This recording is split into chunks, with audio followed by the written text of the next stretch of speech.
MMA scraps is why most shows tap out then cry.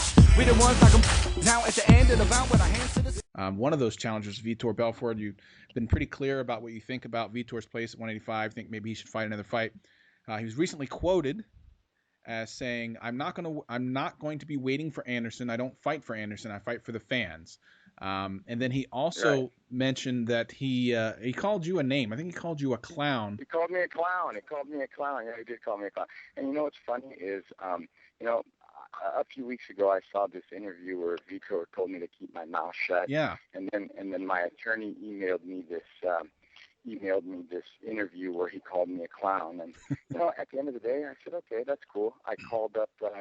I just called Vitor's manager because I didn't have his number, and I said, hey, dude, what's the deal? And then Vitor called me, and I said, what's your problem, bro? What's your deal? Yeah. And we talked it all out, man to man. And I was like, dude, I've never said anything about you in the media, and I just find it to be disrespectful. And if you got something to say it to me, man, because I'll say it to you. I just did. I called you, you know. And it wasn't in a confrontational way, but it was just kind of like, hey, man, we're grown men. And it was obvious that, Vitor apologized to me. He said he got caught up in the emotions, and he was like, dude, I got caught up. I started believing what these reporters are saying that you said. And I said, man, if you didn't hear it come out of my mouth, how can you just believe that?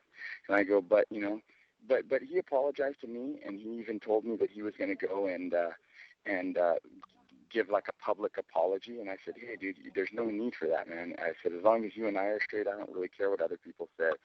And then he's like, okay, cool, man. And then he called me back about an hour and a half later, and he says, Ed, I really want to do a public. I started thinking about it, man. And he's like, man, I'm sorry. And he goes, I'm a man, and people make mistakes, and I apologize. It was my fault that I did that. And I said, hey, listen, dude, if you really want to do that, that's fine.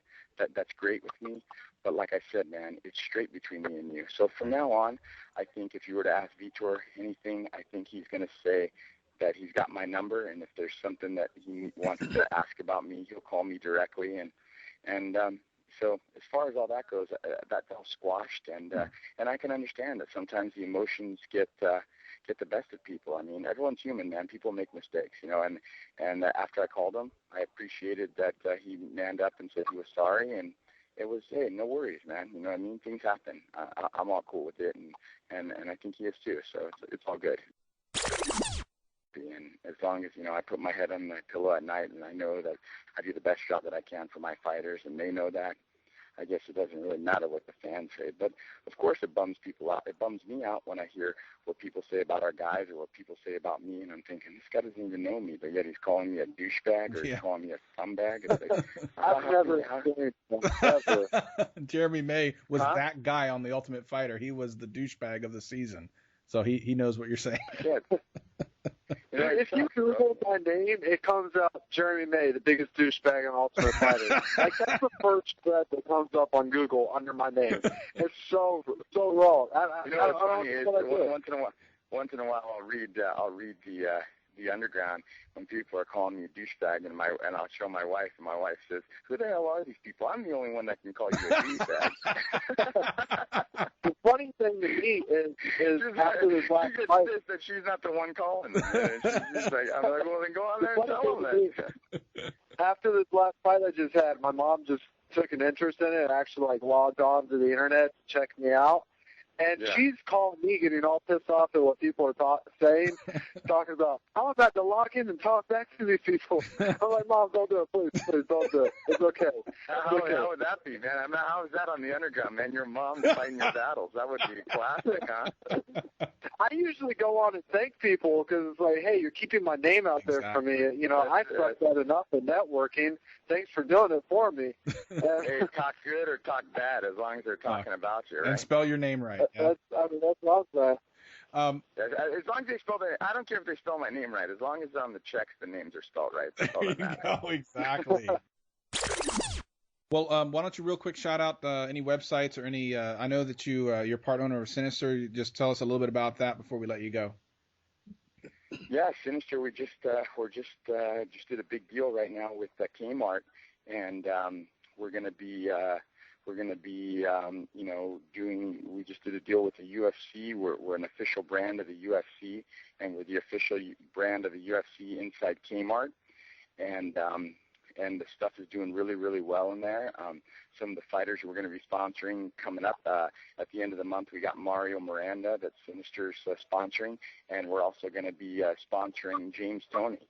So James Toney's going to be walking out in Sinister. Really? Oh no, Ed! Ed, you've gone to the other side. Why have I gone to the other side, man? Well, I think James Toney is going to be great for the sport, man. Well, do you think he's great for the sport? Why exactly? Why do you think that? Well, because I think it's gonna. People have always asked, what would happen if a boxer gets into the sport? Well, guess what, man? August 28th, we're gonna see it. What's gonna happen? Like, what's not great about it? People have always talked about it. Well, fine. Now it's happening. But that part's fine. But I guess, beyond this one. Do we have any other boxer? Ray Mercer. What'd you say? Yeah.